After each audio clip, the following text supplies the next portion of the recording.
So I hope that you were able to join us for part one of Harrisville Design.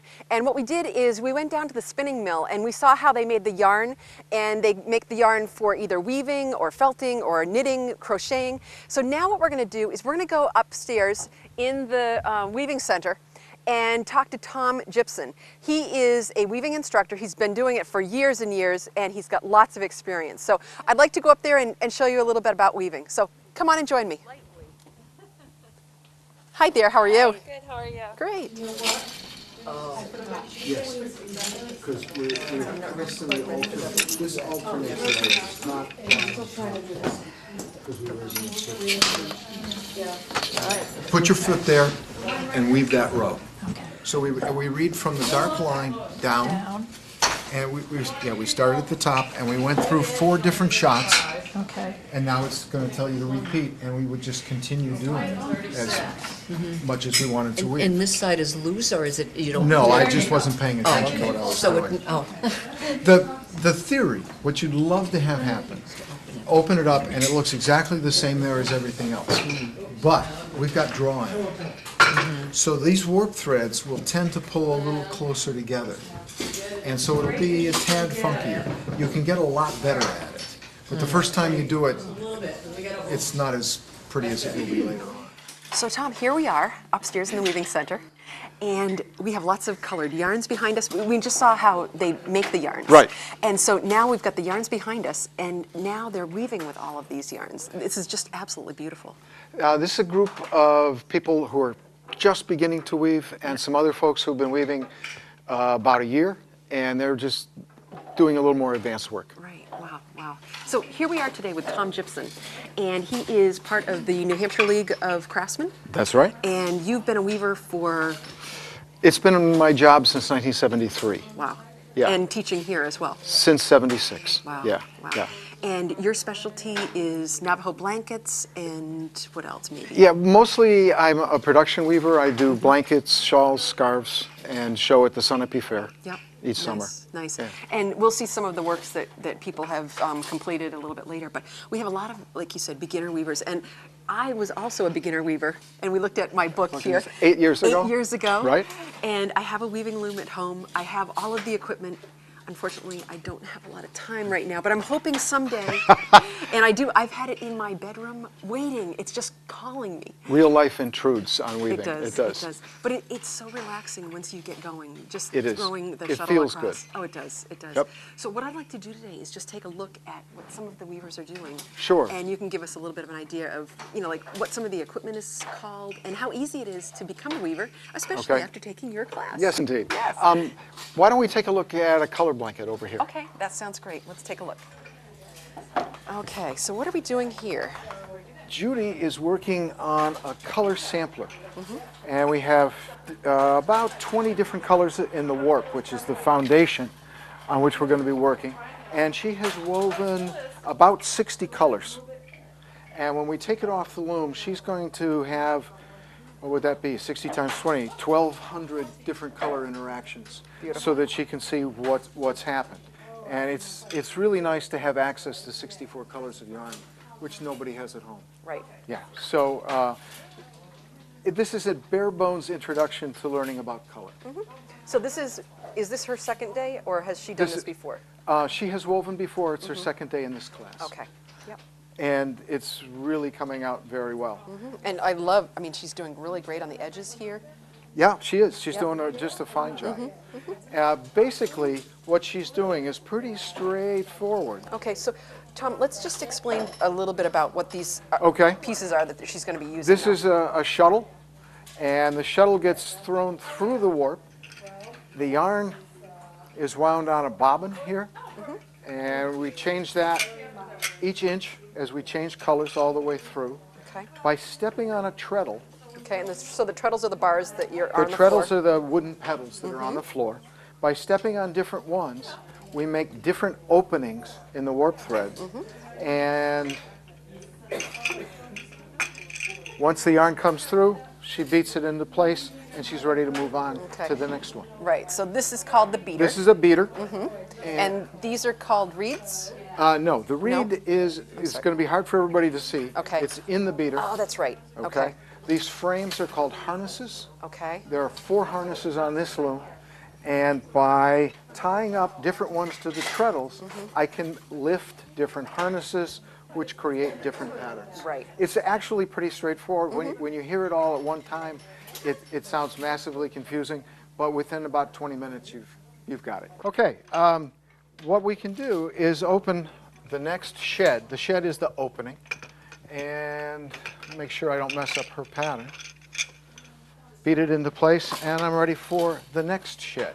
This is a twill structure that she's weaving. You can kind of see these 45-degree angles as we go along, very similar to a pair of jeans. Right. And she's really done a very nice job. What's odd about weaving that nobody knows is that when it comes off the loom, it's not finished. And until it's gone through the washing machine, it's not going to have its finished form. Right. And it's going to be much softer, much prettier once we've washed it. It kind of felts it, does, I mean, or, It shrinks, it felts, and it folds. Right. The diameter of the yarn basically doubles. it's poof. And you have to weave it so that there's room for it to move. You know, there was always a sweater that you washed that ended up about this big and about that thick. You don't want that to happen to your work. So we have to make it so that it has room to move and ends up with the finished fabric that you're after. Right, right. Yeah, it's beautiful. Great. So weavers come from all over. They come from the local area, but they also come from lots of areas outside. We have a couple that are here, a man and his wife, that are here from Massachusetts. So today we do have a local, and your name is? Shelley Craiglow. Okay, and so Shelley is here. She's been here for 2 days, and she's learned quite a bit, I'm sure. You had to warp. You had to warp all of Yes, your... I had to warp, and it took me a very long time. Okay, so I'm going to just change around here so that we can see what you're doing here. But warping is doing what? What do you do? It's putting the yarn on These wooden dowel yes, kind of things, these, yeah. I don't even have all the terminology down yet. Right, right. So that to prepare it to put on the loom. Right, and it's a lot of yarn too. Well, yes. Yeah, you have to And wind I it made and every count it and- mistake there was possible to Oh. make, but I learned from all that. Right, which right. is good. Yeah, yeah. And so now what you did is you set up your machine, your weaving loom, Right. with all of the yarn, and you tightened everything up. Yes. And now you're starting to I'm make just something. practicing. This Right. is the first actual weaving I've done in terms of using the loom. Right, You know, right. and- So it's kind of confusing when you're first getting started because there's so many words, there's so much vocabulary. You have to do this with your hands and do this with your feet, and Absolutely. you know, once you get going, I'm sure it's going to be a piece of cake. Well, if you look around, some of these people have, taken lots of courses and been weaving a long time. Right. And I'm determined Excellent. to learn and not have to Yeah. think about everything that I do. Right. Well, I think the important thing is getting started. And here you have Yes. Harrisville Design right I in your backyard. know, yes, in Yeah, my yeah. backyard. So what made you decide that you wanted to take a weaving class? Well, I've wanted to learn how to weave for a very long time, and I retired a year ago, and now I have time. Yeah. So I must say, my husband nudged me. I mean, gave me a hard nudge, encouraging me to do it, and I really like it. I mean, I like learning something new, and I hope that I learn enough so that I can do some things on my own. Oh, and I'm sure you will. And you're going to find that this is so relaxing once you know what you're doing. And Yes. like when you're in the class, there is a lot going on around. But when you're at home, Oh, And but it's quiet? I block it all out. Oh, I good. don't, this is good. Yeah. In terms of focus. nice. Because I have to focus on it. And, yeah, I'm Yeah. excited about learning even more. Yeah, well, I can't wait to see what your project ends up looking like. And- Well, this is just practice. It and is, but you're gonna, Fortunately, but we're going to have a project. right, and you're going to be amazed at what you're going to learn this week. Right. Because this is only you've day done 2. it. I have. Right. I have. And I hope that I'll be able to take another course sometime yeah. too. Excellent. Excellent. Okay, Well, good thank luck. you. All right. 11. So we're going to see what Bonnie's 12. doing here. Now, what she's doing is a form of warping the yarn so that she can get ready to do her weaving. And so what she's doing is counting. So counting is really important in this because if you don't count the right length, then you're going to be off a little bit. And so we're going to let her do her counting first.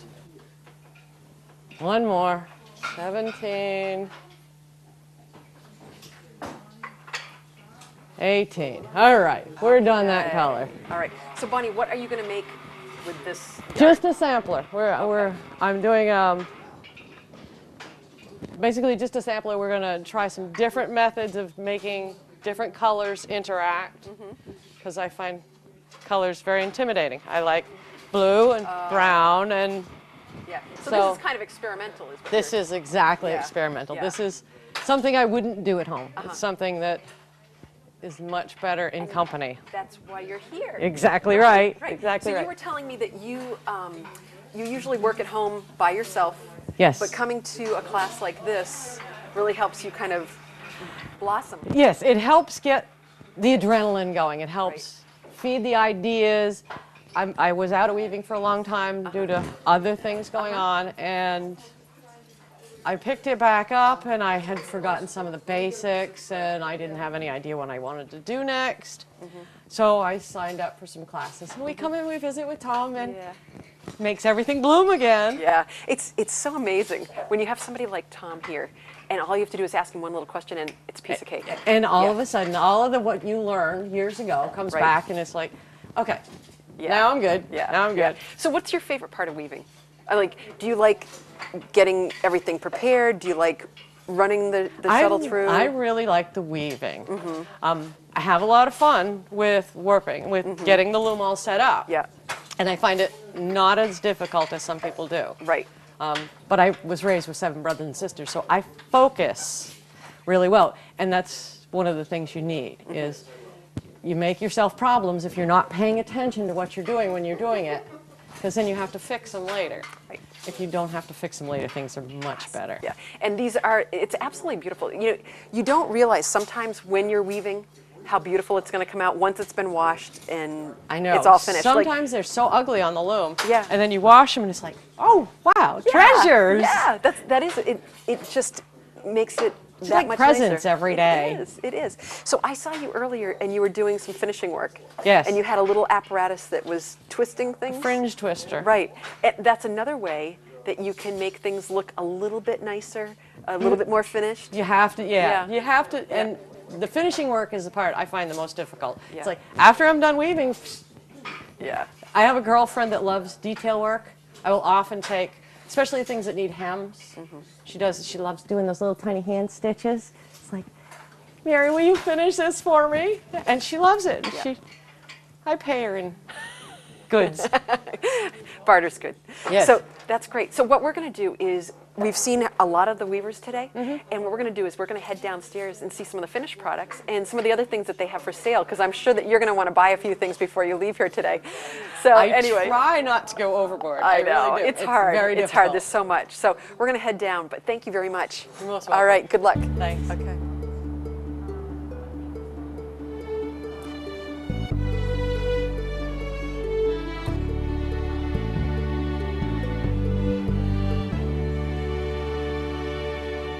So we've made our way down to Harrisville Design, which is the store that everyone would think of as Harrisville Design. And you have all kinds of product here for everything that anybody would want to do with fiber art. Exactly. So my first experience, as I may have said before, was taking a weaving class at Harrisville Design. It was a whole week. You could stay overnight, which I didn't because I lived in Keene, but I wish I had, because everybody had such a great time every night, and they ate at the Harrisville store, and they always had something to talk about. So maybe that's what I'll do next time. But you have other classes that you offer here. We do. Yep. All summer. There's a full schedule. It's on our And website. these are some pretty professional people that you have coming in that'll help.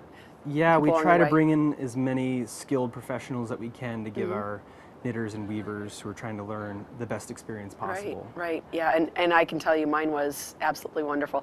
I have my weaving loom at home, which I haven't touched for a while, but I have all of the supplies, I have all of the little, what is this called? The shuttle. Shuttle, yep. I have like 6 of these. What I'm going to do with them, I've just got to get back to it and do it. So anyway, I have shuttles, I have all kinds of stuff. It's just a matter of sitting in front of the loom again we can get you going again. Yeah, great, great.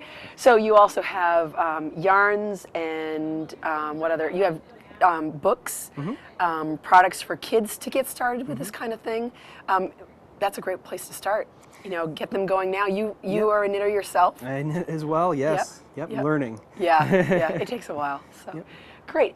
So Nick, is there anything else here in the store that you would really like us to know about? Well, I brought this in as an example of a finished product where somebody took our Shetland and actually put it to use. So this is just basically a long laced scarf using our lime Shetland. And the creativity that you see with people using our yarn, and actually the best use of our yarn is it's twisted somewhat more than a lot of the other yarns that are out there, so you're going to hold stitch definition better than most yarns. People might pick up a skein and feel it and go, well, this isn't quite as soft as a superwash merino, but it's not intended to be. It's actually intended to wear over time so that 20, 30 years down the road, it's just going to get better and better with age. So who would be the person that would want to come up here? Anyone who's serious about knitting and weaving is from the professionals of professionals and the most novice. You know, we like to attract all varieties of skill types. Anyone's welcome that's interested in fiber. We try to accommodate as many kinds of knitters and weavers that we can. Yeah, and again, you know, when I took the class, there were people that came from all over. So it doesn't have to be just locals. It could be people throughout the United States, throughout the world. We get people all across the country coming into our store all the time. A lot of the local people don't even know we're here. Right. So it's great being on programs like this so we can actually spread the word. Excellent, excellent. So things really do get better with age, and you'll learn this someday.